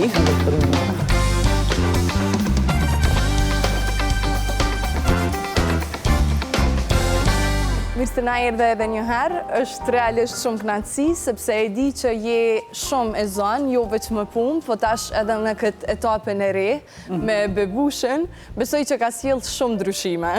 Shumë ndryshime, fillimisht faleminderit për thirrjen. Unë është kënaqësi edhe për mua me qenë sot në misionin tënd dhe pavarësisht po angazhimeve që paksa kanë ndryshu tash, do të thonë krahas angazhimeve personale është tu edhe një angazhim tjetër, po në përgjithësi po mendoj që jemi të mujtë mja dollë. Ne këtu të kemi pas edhe kur ka qenë Adelina, pëthuaj se në fazën finale të shtatzanisë, por une sa do që munduhem ta përmbledhi që është një etapë që ndryshon jetën e një gruaje, që është ndjesia ma e mirë, sikur as nuk i afrohemi kësaj ndjesie, e le mund ta përmbledhemi me fjalë. E vërtet, është një, do të thonë është një ndryshim shumë i madh që e pëson një gru, të paktën unë që e kom vrejt e vetja, edhe sa do që i ndëgjën, gra tjera që flasin për këtë ndjenjë dhe për këtë ndryshim, me të vërtet pa e provu nuk është që e din shumë mirë se çfarë ndryshime pëson trupi dhe përgjithësi ti si person, si karakter ndryshon, po gjithmonë në aspektin pozitiv, po them. Nëse kthehemi vala të këti personalisht dhe të ndjesitë e tua, e ke pas të planifikuar për herë këtë kornizën familjare, e ke ditë se në çfarë moshe të paktën mendon me u bunon, apo gjithçka rrjedhë si një befasi e bukur? Jo, realisht, kjo ka qenë një shtatzanie planifikume, nuk është që e kom pas një kohë të caktume se kur pretendoj me u bonon. Më ka duk që ka qenë mosha e duhun, ka qenë, po mdoj, pjekuria e duhun, po besoj e imja dhe e burit tem, edhe njëtën ku e kemi mbri një fazë në lidhjen tonë që na vetë se kemi qenë të martun për 2 vjetë, kur kemi vendosë që po dojmë me provu me tentu për një fëmijë, edhe po, kështu kom darë gjithmonë me qenë. Gjithmonë kom darë me qenë e planifikume, nuk kom darë me qenë befasi. Mu nuk më pëlqenjë befasit shumë. Nuk jam personi befasive. Jo, s'jam. Sidomos kur flitet për ndryshime ka që mëdha në jetë, kom dashur me qenë e përgatitun si për nga aspekti do më thonë emocional për një shtatzani dhe për një ndryshim ka që madh për një fëmijë, po edhe për ka aspekte tjera, kuptohet ekonomik, ku jam me karierën tem, megjithse prap edhe krejt e thojnë këto, kur nuk je 100% e gatshme për një ndryshim t'il, po megjithatë e kom një vetën të gatshme në atë moment, kështu që për fat nuk ka vënu shumë edhe ka funksionu shtatzania. Ishte më shumë një sfidë fizike apo emocionale dhe në çfarë më shumë të sfidoj ty personalisht si valë? Çka mundemi me thonë që ishin sfidat dhe si të i kaloje në atë periudhë? Në periudhën e shtatzanisë, realisht shtatzania për mu ka qenë shumë e lehtë. Nuk ka qenë e vështirë as për ka aspekti emocional, me di që ka gra që ndihen shumë emocionale, normalisht unë edhe jam emocionale prej natyrës edhe zakonisht, ndoshta jam bu pak ma emocionale gjatë shtatzanisë, po për ka aspekti fizik, për fat kom qenë shumë në rregull, nuk kom pas asnjë problem shëndetësor, nuk kom pas dhimbje diçka, nuk kom pas vjelluna, ka qenë një shtatzani shumë e lehtë, edhe po shpresoj që edhe tjerat kanë me shku kështu, edhe njëjtja uroj. Po me planifiku edhe fëmijët e tjerë. Patjetër, mirë po edhe ja uroj çdo gruaje një shtatzani tillë, për shkak se kom dëgju që ka shtatzani me të vërtet shumë të vështira, shtatzani të cilat i sfidojnë gra deri në pikën kur nuk e mendojnë me bo edhe një fëmijë tjetër pikërisht për shkak shtatzanisë. Kështu që shtatzania ka qenë absolutisht diçka shumë e lehtë për mua. Kom punu deri pothuajse 2-3 ditë të fundit para se me ardhë koha e lindjes, edhe normalisht ka fundi kanë qenë ato sfidat e dhimbje në pjesën e fundit barkut për shkak të peshës, për shkak të barkut në përgjithësi, po jo, në përgjithësi ka qenë e lehtë, e mbas shtatzanisë, do të thonë procesi, pjesa e mbas lindjes, ajo po, ka qenë sfidë si emocionale, sepse pak kështu edhe sfidat fizike. ka shku lehtë edhe lindja. Lindja ka shku shumë lehtë. Lindja gjithashtu ka shku shumë lehtë, gjithçka ka qenë shumë e thjeshtë, ka qenë lindje që nuk ka zgjatë shumë, me thonë kështu dhimbjet e mëdhaja të lindjes kanë zgjatë krejt 3 orë, kështu që edhe lindja ka qenë shumë e lehtë, pa komplikime, edhe këtu mendoj që kom pas shumë fat. Po e di, a jete me fat a me bush? Apo të dë? Nuk e di. Unë, sidomos për aspektin e lindjes, kom qenë shumë e përgatitur psikikisht drejt me tregu. Lunë rol edhe kjo vala leximi i tepër, sepse ka nana që informohen ndoshta ndonjëherë, po them kushtimisht edhe më tepër se sa që duhet për këtë procesin e lindjes shtatzanis, po sikur nuk është e njëjta ajo e praktikës me atë të teorisë që ka mësojnë. Unë e di me fol veç për eksperiencës tem, po, kom lexu shumë edhe jam informu shumë për këtë aspekt, edhe jam përgatit psikikisht, realisht e kom bo edhe një kurs të vogël për lindje, në mënyrë që me ditë se që kam pret, edhe qysh mund me i menagju, do me thonë me teknikat frimarjes, me hidratim të mjaftueshëm, do me thonë edhe për ka aspekti i ushqimit, këtu ka hy pak një mini informatat e tilla që kanë mujt me ndiku, po edhe diçka që realisht vazhdimisht kom lexu është edhe pjesa se mënyra se qysh e konceptojnë procesin e lindjes ka shumë të bëjë me mënyrën se qysh kime e kalu atë proces. Edhe unë për fat, gjithmonë kur kom fol me nonën për këtë proces edhe për para, ka qenë një qasje që është diçka që buhet, nuk është diçka e vështirë, është diçka e tejkalueshme, edhe shumë moti e kom pas ndjenjen që është diçka jo dhe aq e vështirë, edhe besoj që pikërisht. Ndërka që mendoj që ndoshta nëse e kisha pas atë frikën ose nëse atë idenë që është proces shumë i vështirë dhe qashtu edhe e kisha marrë. Nuk e di, pra po thëmë di me folë veç për eksperiencës tem, edhe për fatë mirë eksperjenca ka qenë shumë e mirë, pozitive, edhe pra për mu që ka është me rëndësi është që gjithë që ka shku mirë, edhe mali ka qenë me shëndet mirë, edhe une kom qenë me shëndet mirë gjatë lindjes. Mbi gjitha, mbi krejt këtë temë, letë nisën me këtë mendim që gjithmonë me undis me një mendim pozitiv, pra për të prika e mbara. Por si moment të lindjes, kur e kujton çfarë të kam bet në kujtesë, vala? Gjatë lindjes? Nuk e di, shumë sende më kanë betë në kujtesë, drejt me tregu disa javë mas lindjes më kujtojshin pjesë të shkputuna që kanë ndodhë, zdi, që ka me, une kom pas fat që në satë lindjes me pas edhe burin tem, kom pas fat me pas edhe motrën tem, do më thonë 2 persona cilve ju besoj shumë, edhe më kanë ndihmu shumë, edhe normalisht ajo që kam betë në fundit në kujtes është momenti kur djali ka lindë, që ka qenë një proces, po më dojtë diçka shumë e gëzueshme për neve, një pjesë shumë emocionale e lindjes përgjithsisht. A është mëmësia, vala, është si që e këshe imaginuar, apo çdo ditë ndron ajo rutina, nuk është në fakt rutin, ka sfidat në vete, dhe gjithë që ka ndron në bazë të ditëve, të muajve, kur rritet edhe bebe? Pikërisht, mëmësia nuk është që shumë e kom imaginu për pak më të letë. Nuk kam qef me thonë që është diçka ku me ditë sa e vështirë, po me të vërtet është sfiduse. Une nuk kam, se e di që ka plot gra që nuk kam pas mundësin për para me u kujdes për një fëmijë, ose nuk e kam pas dhe një fëmijë në familje, është shumë normale dhe natyrshme. Une nuk e kom pas atë të njëjtën eksperiencë. Do me thonë, kom pas fëmijë në familje, kanë qenë fëmijët e vllaut tem, fëmijët e motrës tem, që disa gjana bazike si me ndru një pelin, ose me... Praktike përfundume. Diçka i kom pas, po prap se prap, tjetër është kur bjen 2-3 ditë me u marrë me një fëmijë, qoftë edhe foshnja, tjetër është kur je gjaton kohës, je pa gjom, edhe mandej buhet sfiduse për pos pjesës rritjes edhe asaj mendimi që ajëm të e bogja në duhun non-stop, buhet si edhe kjo pjesa e pa gjumësis që pak edhe humbë durime, pak edhe fillon edhe emocionalisht nuk je mirë, këtu luajnë rol shumë edhe hormonet për pjesën e emocioneve, kështu që fillimi, me thonë këto 2-3 mujtë e para, realisht kanë qenë mjaft sfidus.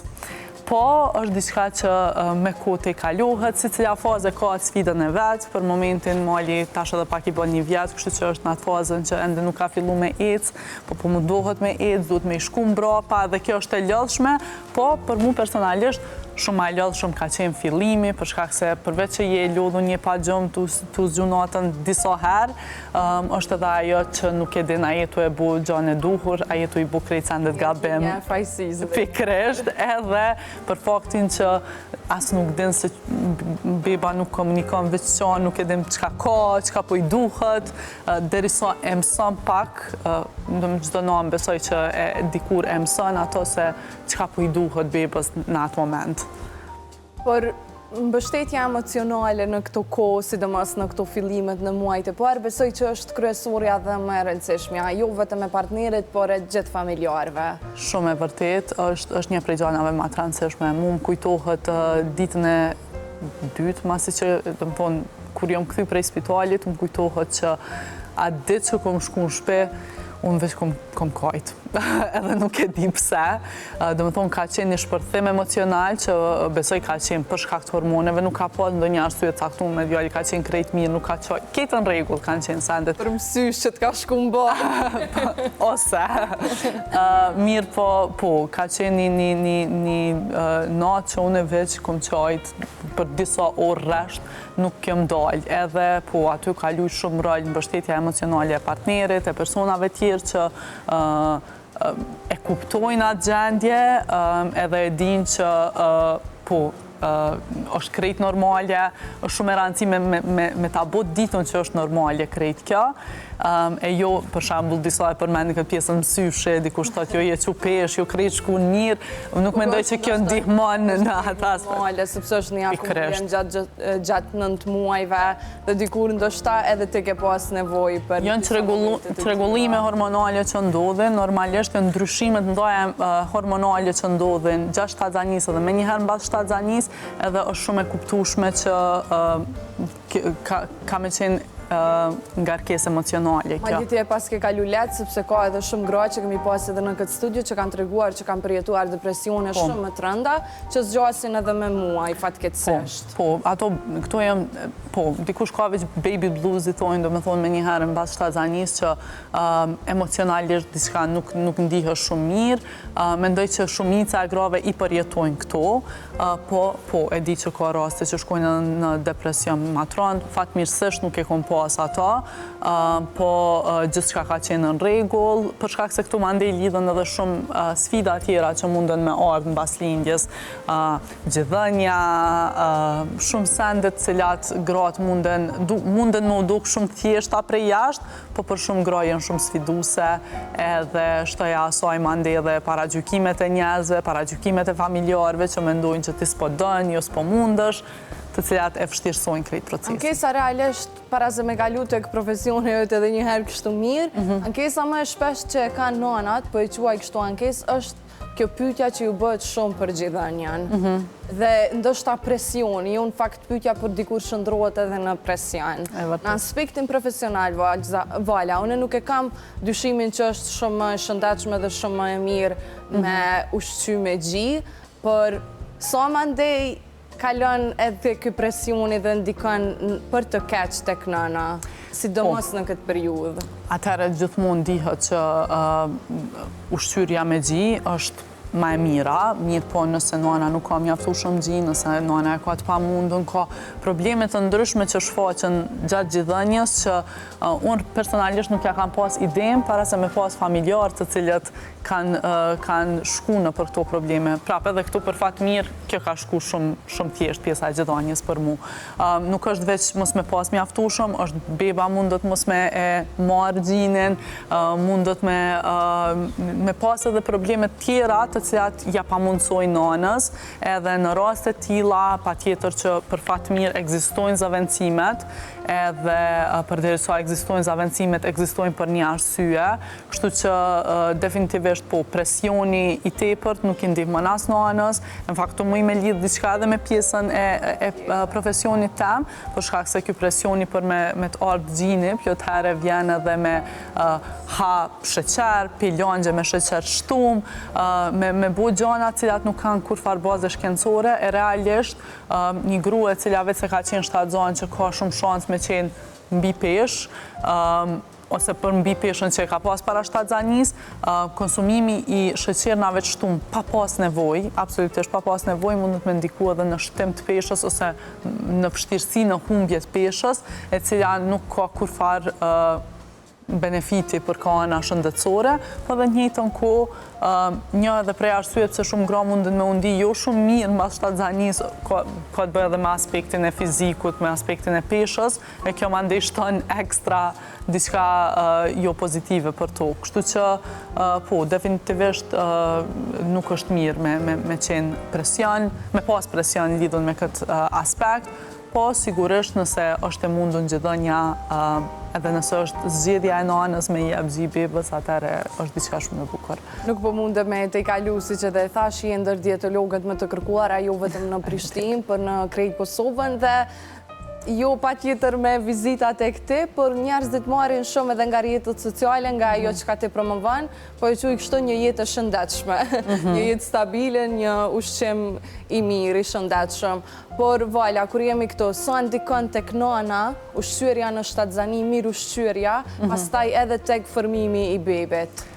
Po, atëherë, mirë ushqyerja gjatë shtatzanis, ka përparësi shëndetësore, jo veç për bebën, po edhe për nanën. Duke fillu në faktin që gjatë shtatzanis kemi me shtu pesh, ajo është shumë e zakonshme shtimi peshës gjatë shtatzanis, mirë po shtimi i tepërt i peshës gjatë shtatzanis nuk është i nevojshëm, nuk ka ndonjë benefit shtesë, nuk lidhet me peshën e bebës, do me thonë nëse nana shton ma shumë pesh, nuk do me thonë që beba ka me shtu ma shumë pesh, edhe në të njëjtën kohë nëse ushqehemi në mënyrë të duhur gjatë shtatzanis, mundemi me indihmu edhe për ka aspekti shëndetësor nanës, për shkak se mbi pesha është problem shëndetësor, ose edhe me i parandalu edhe probleme tjera që mundën me u shfaq gjatë shtatzanis. Probleme si hipertensioni ose shtypja e lartë e gjakut që është i zakonshëm te gratë, sidomos në fund shtatzanis, ose probleme me diabetin gjatë shtatzanis, apo edhe probleme tjera si të cilat vinë si pasoj e shtimit të tepërt të peshës. Probleme me shpinë, probleme me nyje, të cilat mandej normalisht që i bojnë dam edhe në aspekt pak ma afat gjatë nanës. Pra kjo është veç met, mbetet veç met kjo që një gru shtatzan duhet të haj për 2 persona? Absolutisht, jo për 2, kishte me qenë me konsumu 2 fishin e kalorive që i djeg, a realisht gjatë shtatzanis një gru do më thonë 3 mujtë e po shtatzanis nuk duhet as pak me rrit kalori, do më thonë aq kalori sa hanë zakonisht duhet me vazhdu me i konsumu, prej 3 mujori 2 mundet me i rrit dikurët 350 kalori ma shumë, prej 3 mujori 3 450-500 kalori ma shumë.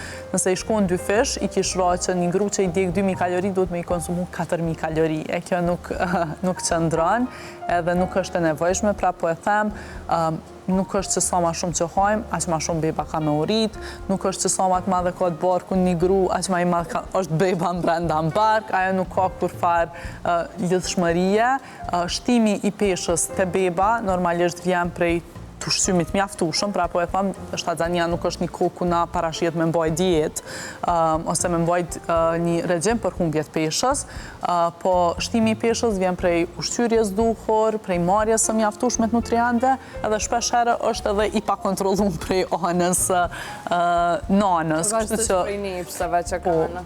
Po e them që këto që se e di që plot gra dhe ndihen keq nëse lindin bebe ma të vogla ose ndihen ma superiore pse lindin bebe ma të mdhaja, është diçka që na thjesht nuk është që kemi shumë kontroll. Po, e kanë si mburje që e kom lind bebën 4 kg, 5 kg, që është diçka e cila ndodh në mënyrë të natyrshme. Nuk kemi na kontroll mbi sa kilogram ka me pas beba kur lind.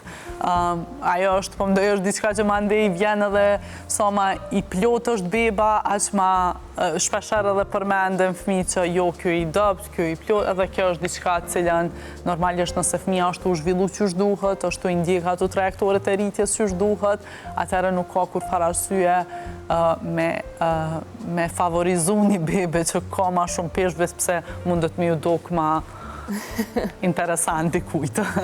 Por për një nën që mundet me qenë tash në pritje të ëmbël, në këtë fazën e shtatzanisë, cila është një ushqyerje e duhur Vala që te propozon për herë, një rutinë ditore që duhet me ndjek edhe cilat ushqime duhet me i shmang realisht? Okej.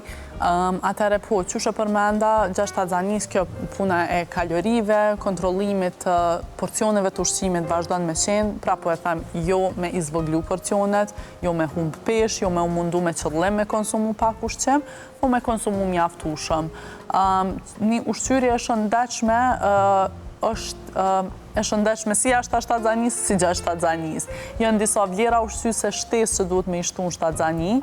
Për shembull, acidi folik është shumë i rëndësishëm, sidomos në 3 mujorin e parë shtatzanisë. Gratë edhe marrin, gratë që janë duke planifiku shtatzani ose vetë se janë shtatzan, duhet patjetër me marrë acid folik për shkak se bëhet mbyllje e tubit nervor që i parandalon defektet e tubit neural. Po gjithsesi duhet me u mbështet edhe me sasi të mjaftueshme të acidit folik prej ushqimeve. E acidi folik gjendet në ushqime si sallata e gjelbër, spanaqi, lakra, brokoli, ushqime të gjelbër të përgjithësi, portokalli, limoni, fasuljet e ndryshme, do të thonë kjo është diçka e rëndësishme. Përpos acidit folik, nevojat rritën edhe për proteina, kështu që duhet me marrë mjaftueshëm proteina gjatë shtatzanisë, mishi koq, mishi pulës, veza, peshku, produktet e qumshtit, fasuljet e ndryshme për mbajnë proteina. Hekuri është shumë i rëndësishëm, nevojat për hekur gjatë shtatzanisë pothuajse dyfishohen, edhe anemia gjatë shtatzanisë është e zakonshme te gratë, edhe anemia gjatë shtatzanisë mundet me ndiku në zhvillim jo të mirë të bebit, edhe te nana mundet me ndiku jo mirë me undima e lodhën, ato janë simptomat e zakonshme të anemisë. Edhe prap, ushqimet e pasuna me hekur janë mishi pulës, mishi koq, mishi koq është opcioni më i mirë, fasullet, thjerrzat e tjerë. Edhe paka shumë këto janë, nëse s'po harroj diçka prej atyre, do të thonë nevojat që rritën gjatë, nevojat për vlera ushqyese që rritën. Mandej normalisht që na duhet me i marrë disa vlera ushqyese njëjtë si para shtatzanisë, jo që rritën nevojat ushqyese, mirë po duhet me vazhdu me i marrë, se për shembull që në rastin e kalciumit, nëse nuk marrim mjaftueshëm kalcium, beba ka me qenë krejt në rregull e merr, po te nana mundet me ndiku në dobësim të eshnave, dobësim dhëmbëve, do të thonë masës kockore në përgjithësi. E mandej janë edhe ushqimet që duhet me evitu në shtatzani, është një listë e ushqimeve që duke fillu prej, po i tham këto që janë ashqyqare, po duhet me i tregu cigaria dhe alkooli. E di që për shembull kohët e fundit kom dëgju gra që e pi një gotë alkool edhe gjatë shtatzanisë se nuk ka ndonjë dëm të madh, nuk ka një dozë të sigurt të konsumimit të alkoolit gjatë shtatzanisë. Kjo dihet prej studimeve. Dikush thotë që okej, unë e pi edhe vazhdojmë prap, beba është shumë e shëndetshme, në rregull, po prapse prap rekomandimet vazhdojnë me janë kaq të pa informuar Vala, po i quaj kështë fatkeqësisht edhe në këtë fazë kaq të ndjeshme kur arrin me sjell në jetë një bebe? Nuk dia është keq informim, mundet mos me qenë të pa informu, po keq informim, informohen në vendet e jo të duhura, ndoshta edhe marrin rreziqe të cilat i mbajnë mbi vete. Po edhe ka raste të varësisë, siç është rasti i cigares, varësia ndaj duhanit, është aq e madhe sa që e kanë të vështirë me e ndalu. Kështu që në atë rast normalisht që duhet me bo çmos edhe duhet me u mundu me e ndalu, por jo me dalje dhe, se edhe këto e kom di me thonë dezinformata, si ma shumë stresi i shkakton trupit nëse e lën cigaren, se sa nëse pin cigaren, bebës nëse e lën cigaren, se sa nëse vazhdon me e pi, se kjo nuk është e vërtet. Lajm vjen sigurt prej duamperzve. Nuk e di, e kom po pi duamperzve sigurisht, po e kom ja bo qefin vetës. Pikresht, e kom dëgju edhe po, kjo nuk është e vërtet, po është e kuptueshme që prapse prap mënyra se qysh vendos me e lon ose me e zvoglu dozën, mbet mbi nanën edhe mënyrën se qysh e menaxhon atë aspekt. Po, prap e kom me rëndësi me i cek këto dyat, mandej janë produktet e mishit që janë të papjekuna, po e them kështu për shembull përshuta, sallama, suxhuku, Sushi nëse nuk gaboj. edhe sushi që po nuk sushi pa pjekun se ka edhe lloje të sushit që janë të pjekuna, nuk lejohen për shkak se rrezikohet prej infektimit me bakterie të ndryshme. Edhe në këtë rast mund të me qenë fatale për fetusen. Mandej janë edhe produktet e qumshtit që nuk janë të pasterizume, do më thonë qumshtit që na e blejmë të paketum është i pasterizum, po qumshti freskët, për shkak se edhe kjo rrezikon prej infektimit me bakterie të ndryshme. Edhe këtu po i përmendi edhe këto djatnat e butë që janë ato djatnat francez që shpesher bri për shembull që djatnat e mykun që përdoren në përmezet të ndryshme nuk preferohet me u konsumu gjatë kësaj periudhe për shkak kësaj arsye. Mandej është edhe peshku lejohet, se e di që ka gra që mendojnë që nuk lejohet peshku 6 tazanis, lejohet, po është deri në një sasi 300-350 gram në javë, që mos me u tepru me merkur. Për shkak se merkuri, sasit e lartat merkurit mund të me qenë toksik për foshnjën. Ndërkaq nuk lejohen llojet e peshqive që kanë sasi të lartë merkurit. Me thonë peshku është një skumbri i madh, peshkaqeni, tuna e bardhë, jo kjo tuna që e blejmë në konzervume, zakonisht është ka sasi mesatare të merkurit, kështu që lejohet brenda aty në 350 gramve. Po këto tjera që kanë sasi të lartë merkurit, po duhet me u evitu. Tjetër, se mos po haroj diçka. Pjetë e gazuara, besoj që janë të ndalume. Këto janë të ndalume, me thonë, kështu nuk është që ka, është e preferueshme me u evitu, po të ndalume është që drejt për drejt mundën me shkaktu rrezik. Pjetë e gazume nuk preferohen për shkak sheqerit lartë, nuk ka ndaj farë vlerë shtu me ushqyse, kështu që nuk preferohen, po të ndalume janë këto, edhe vitamina A dhe suplementet me vitamin A. Këto më duhet me cek. Për shembull, mëlçia, organet e brendshme të kafshëve kanë sasi të lartë vitaminës A në formë të retinolis. Po flas për vitaminën A që gjendet si beta-karoten, për shembull në karrot, brokolli, spanaq, këto janë në rregull. Po vitamina A në formë të retinolit nuk lejohet për shkak se gjithashtu është toksike, edhe këto ja vlen me cek edhe që këto produktet me retinol, do me thonë që përdoren këto kremrat me retinol nuk preferohen 6 tazanis. Për pas lindjes. Jo nuk preferohen, po nuk lejohen, falja. Për pas lindjes, sa mandej ndikon kjo mirëushqyrja edhe në gjithënje, për nanat që vendosin me ushqy me gjithë, çka preferohet ma shumë pas asaj periudhe, se besoj që edhe kjo është një etap në vete. Po, edhe ajo është me rëndësi.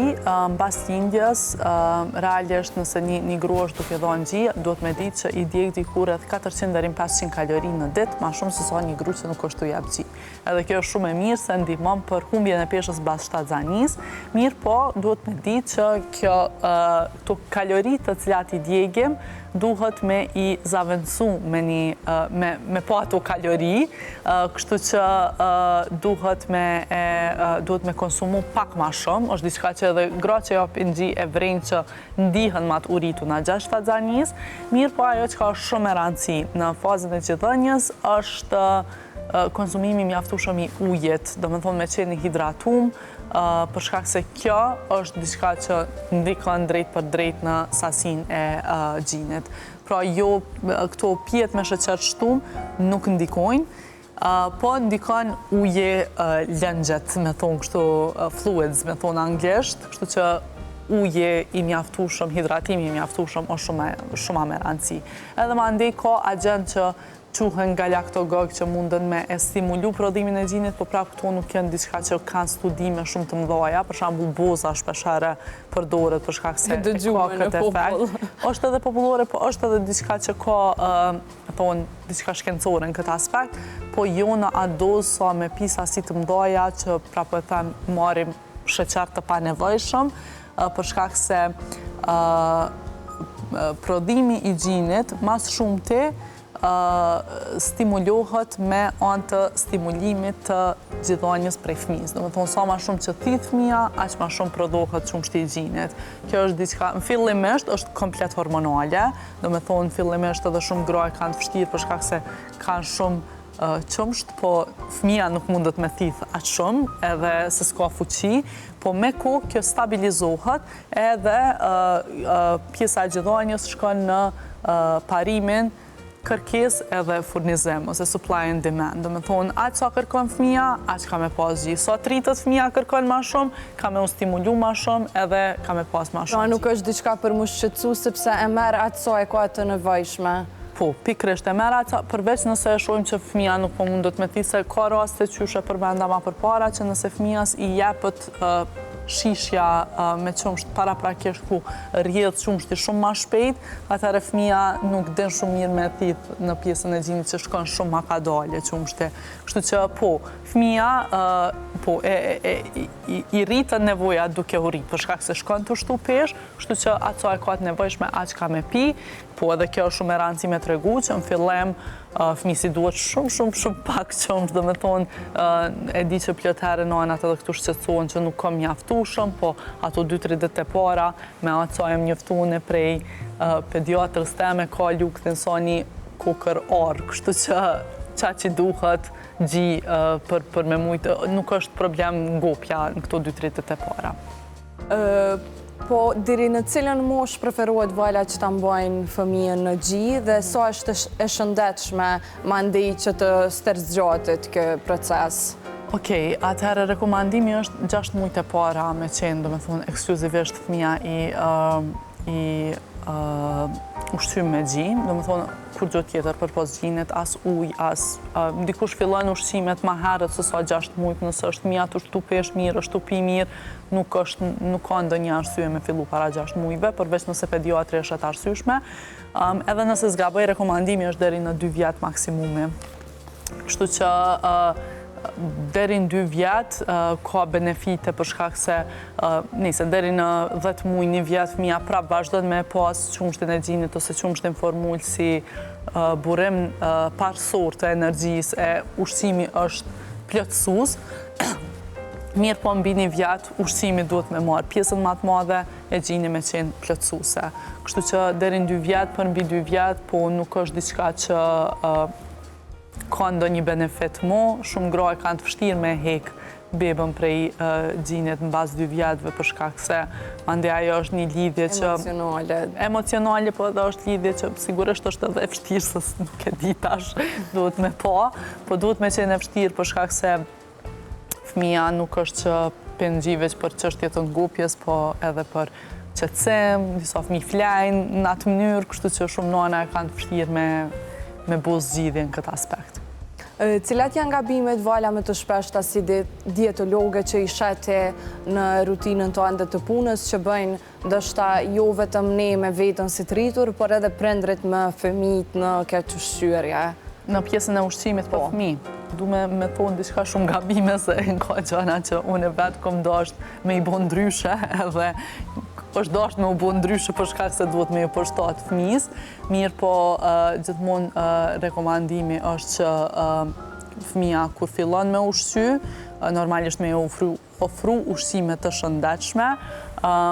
Një prej problemeve më ndoja që e shoh është kjo me jep fëmijës pak me zor ushqim.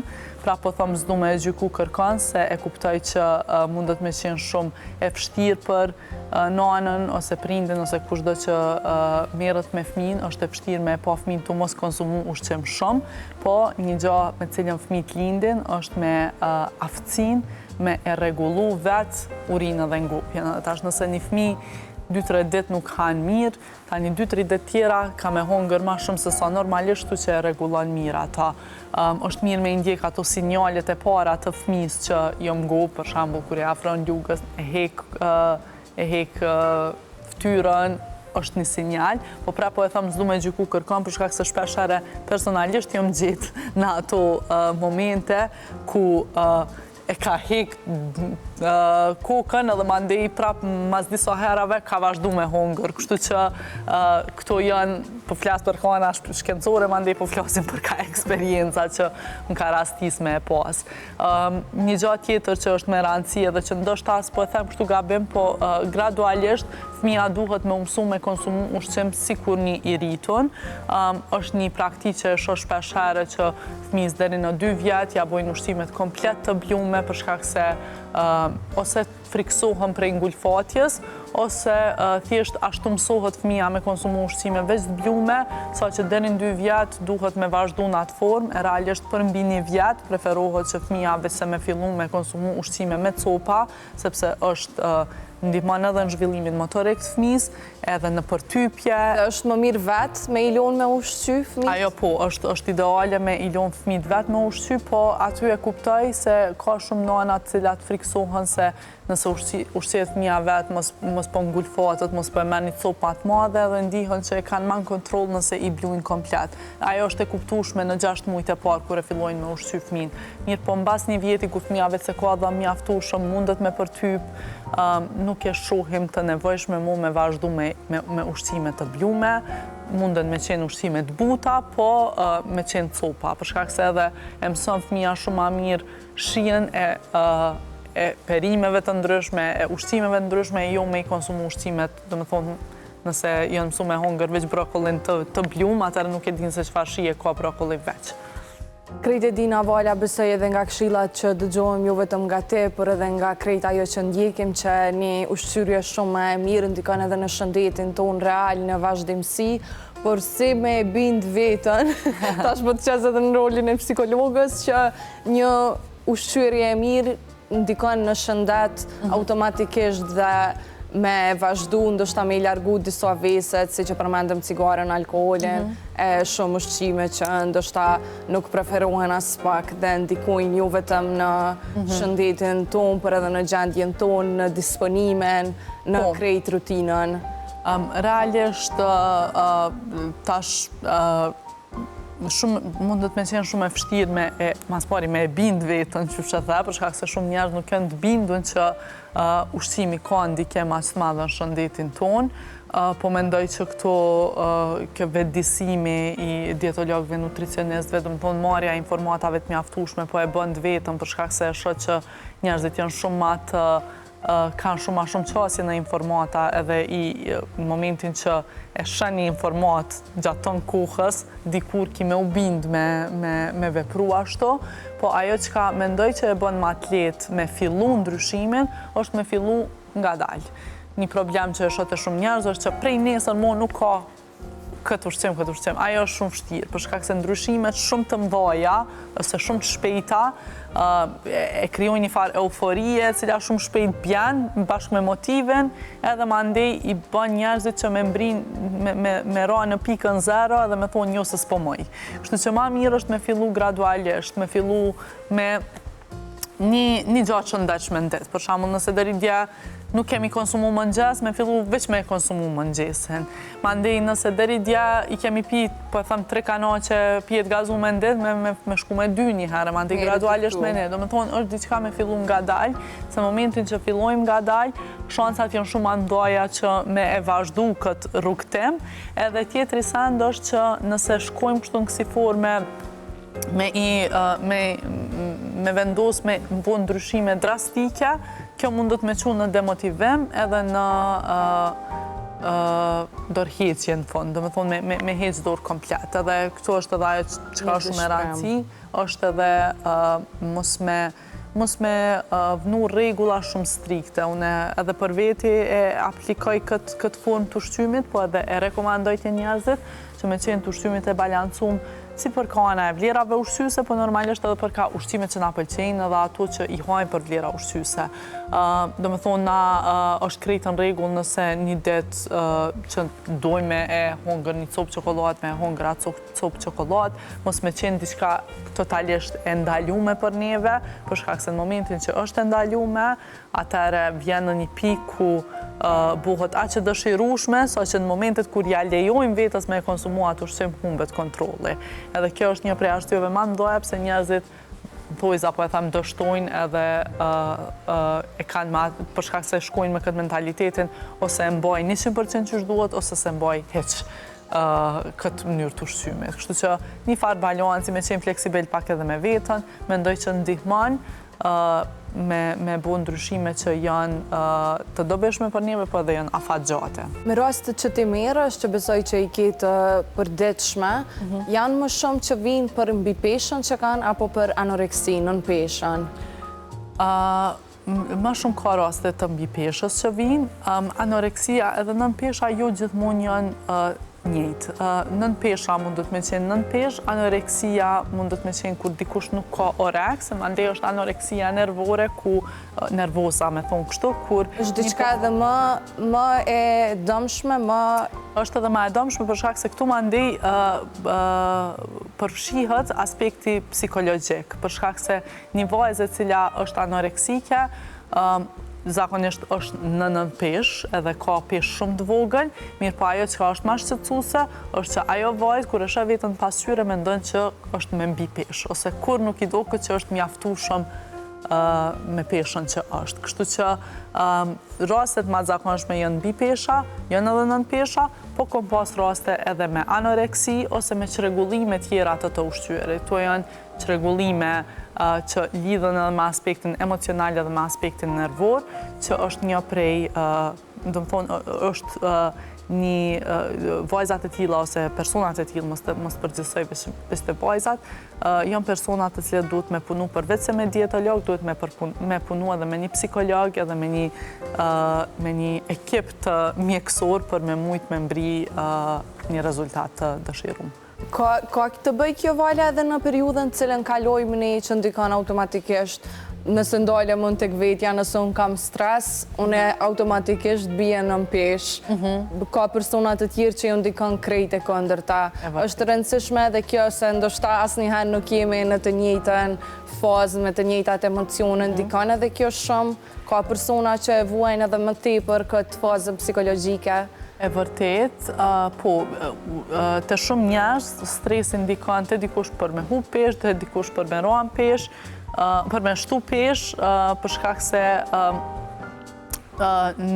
kjo sidomos vjen kur na mësohemi me i rregullu emocionet me ushqim, edhe ndoshta për me u ndërlidh me atë gabimin më shpesh që e sheh prindrit që i bojnë te fëmijët, është kjo që i mësojnë fëmijët. Nëse e bën këtë, ta japin një çokoladë, i shpërblejnë fëmijët me ushqim, edhe ky shpërblimi me ushqim, kur fillon prej fëmirisë, ka me vazhdu të njëjtën, për shkak se e shohim ushqimin si një shpërblim që duhet me e marrë në momentin kur fitojmë diçka. Edhe prandaj mësohemi me i rregullu emocionet që, okej, po ndina keq, hajtë të marrë shpërblimin që me u ndi ma mirë.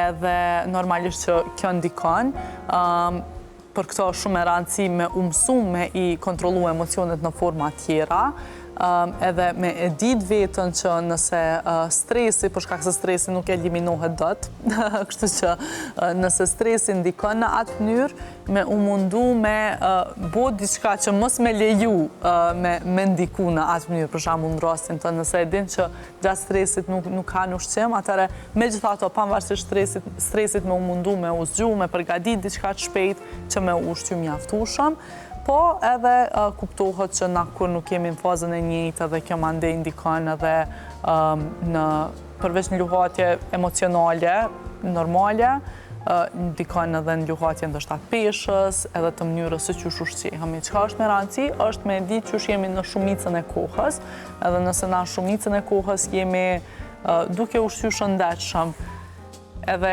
najherë aty këtu në faza kur jemi ma në stres, ushqehemi, elshojmë pak, për derisa rikthehemi shpejt në fazën në kohën që ushqehemi në shumicën e kohës, atëherë jena në rregull. Dhe për fund, Vala, të kthehemi edhe një herë tek nëna, tek momësia, duke u nisur personalisht nga përvojat e tua, cilat kishin me qenë këshilla për ato nëna që po e kalojnë periudhën ndoshta më emocionale, por edhe më të bukur të jetës momësinë. Buhet ma mirë. It gets better. Shkon të bu ma mirë. Shkon të bu ma mirë.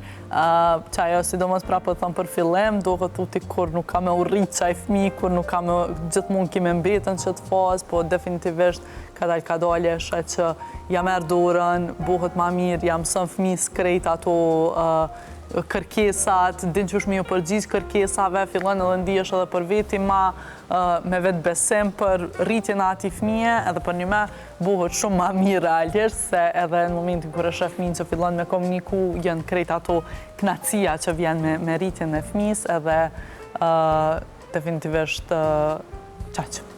Po të falenderoj shumë realisht që ishe sot me ne. Faleminderit për krejt këshillat që na jape, kështu for free, edhe për kohën që ndove. Meqense sot është edhe dita e gruas, është 8 marsi në këtë ditë të diel. Uroj që t'jesh gjithmonë, jo vetëm nana ma e lumtur, por gruaja ma e lumtur dhe t'jarish gjitha sukseset. Faleminderit shumë, spari ty për ftesën, ta uroj edhe ty 8 marsin, edhe shpresoj që kime qenë ka që suksesshme sa je, kime vazhdu me qenë e kemi arrit krejt gjonat që dojnë. Faleminderit shumë, ishte shumë kënaqësi. Koha për performancën e bendit.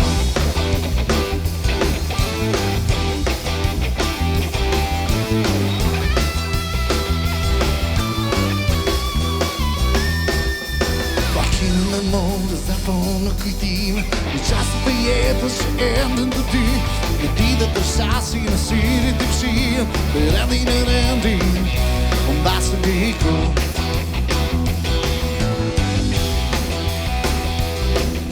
Makina me mori që era Unë dhe në përmjegu Të fluturoja Në si të përsumu Kërkoj nga ditare Ti ku të ndaloja Tim didat kujtimet në krati fiksoj Mundoj të qenë për vit Kujtimet kaloj Dhe kujtimet kaloj Dhe ti qeshe, ti ndoje Shërë ti në heshtje dhe qaje Me lotës që të ndrini në sy Dhe më frise, ndëroje Dhe të goje Të vëteta trillimet të jetuan të dy Dhe kujtimet kalojnë Dhe kujtimet kalojnë Dhe kujtimet kalojnë Dhe kujtimet kalojnë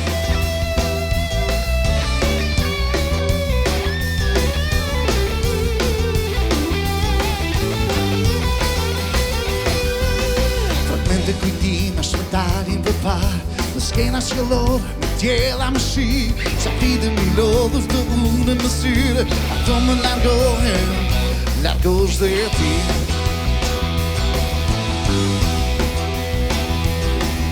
Fragmente sensuale që era Se qedhët të vjeshtu si shkundi nga pema Piktura që koha më gjirosi në mëndi Si kur ti ndaloja Ti mdida të gjitha në krati fiksoj Mundojnë ti qenë për vit Kujtimet kaloj Dhe kujtimet kaloj Dhe ti qeshe, ti gëndoje Shërë ti e në heshtje dhe qaje Me lodhë që të ndrini në sy Dhe më frise, ndëroje Dhe të goje Të vërteta trillimet të jetuan të dy Më afroje, më largoje Më humbisje dhe pram më takoje Më puti në busi për mi Dhe më frise Dhe të goje Të vërteta trillimet që jetuan të dy Dhe kujtimet kalojnë Dhe kujtimet kalojnë